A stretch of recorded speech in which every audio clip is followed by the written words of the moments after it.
দেখুন এইভাবে যদি চুলের সর্বনাশ না করতে চান তাহলে এই টিপসটা ইউজ করো। যদি চুল জটা বেঁধে যায় এমনি থেকে ছাড়াতে যাও তাহলে কিন্তু এই অবস্থা হবে আমার মতো।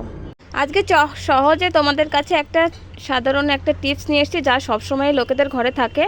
দেখো চুলটা কিভাবে জড়িয়েছে, দেখলেই বুঝতে পারবে যে এই চুল চিরুনি দিয়ে ছাড়ানো কখনোই সম্ভব না।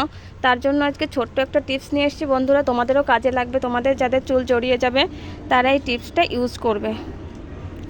দেখো কিভাবে জড়িয়েছে, আমি একটু হাত দিয়ে ছাড়িয়ে দেখাচ্ছি। হাত দিয়ে ছাড়ানো সম্ভব হচ্ছে না, তাহলে চিরুনিতে ছাড়ানো কিভাবে সম্ভব হবে? তাই আজকে চলে এসেছি ভিডিওটা নিয়ে, তোমরা দেখবে সম্পূর্ণ, নিশ্চয়ই তোমাদের কাজে লাগবে।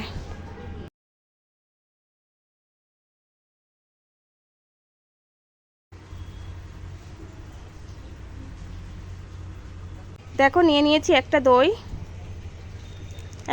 নিয়ে নিয়েছি আমি। দেখো দইটা ছিঁড়ে নিচ্ছি। দেখো দইটা এখন আমি ঢেলে নিয়েছি। হ্যাঁ, লেবুর রসটা এখন ভিতরে দিয়ে দেব। দেখো লেবুর রসটা দিয়ে দিচ্ছি। আর পাতি লেবু ছিল না, গন্ধরাজ লেবু ছিল, তাই গন্ধরাজ লেবুটাই দিয়ে দিয়েছি।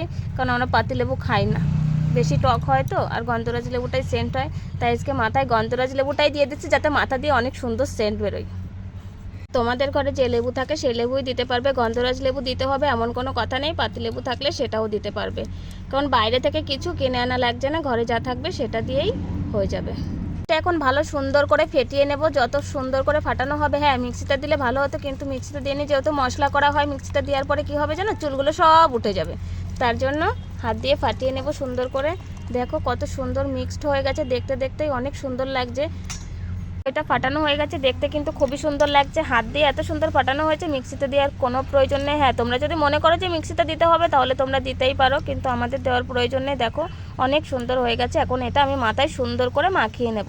দইটা সুন্দর করে মাখিয়ে নিচ্ছি। মাথায় মাখিয়ে নেওয়ার পরে বেশি বেশি হলে আধা ঘন্টা বা 1 ঘন্টা রাখার পরে মাথাটা ধুয়ে নিতে হবে। চুলটা কিন্তু খুব সুন্দর ছাড়িয়ে যায়। একটু চিরুনি না দিলেও মনে হবে না যে চিরুনি করা হয়েছে কি না হয়েছে, এমনি থেকেই মনে হবে যে চুলটা ছাড়িয়ে গেছে। দেখো, আর সপ্তাহে যদি তুমি একটা করে দই মাখতে পারো তাহলে তো আরও সুন্দর হবে, কারণ তাহলে চুলটা কখনোই জড়াবে না, দেখতেও সুন্দর লাগবে। তারপরে এত কষ্ট করা লাগবে না, এমনি থেকেই চুলটা সিল্কি থাকবে সব সময়। আমি আগে কন্ডিশনার ইউজ করতাম, কিন্তু কন্ডিশনার ইউজ করা ছেড়ে দিয়ে এই দই মাখার পরে মনে হয় না যে কন্ডিশনারটা কাজে লাগে, কারণ দইটাই চুলটা এত স্মুথ হয়, কন্ডিশনারের কোনো প্রয়োজন পড়বে না, আর চুলে পুষ্টিও হয়।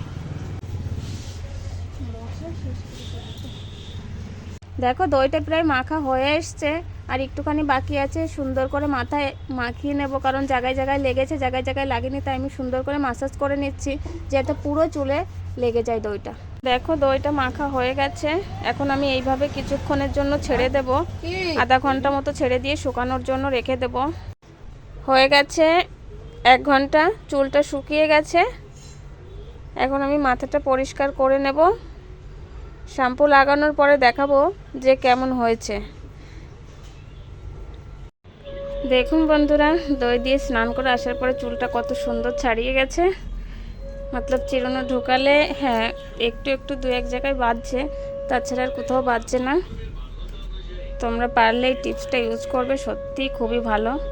দেখো চুলটা কত স্মুথ হয়েছে আর কত সুন্দর লাগছে। দেখো এত সহজে ছাড়িয়ে গেছে। তখন তো কত জড়া ছিল, দেখতেও খুব বাজে লাগছিল। দেখো এখন দেখলেই বুঝতে পারবে যে চুলটা কত সুন্দর ছাড়িয়ে গেছে। অনেক সুন্দর ছাড়িয়ে গেছে চুলটা। চুলটা কিন্তু খুবই সুন্দর ছাড়িয়ে গেছে। দেখো কতটা সিল্কিও হয়েছে, দেখতে কিন্তু অনেক সুন্দর লাগে।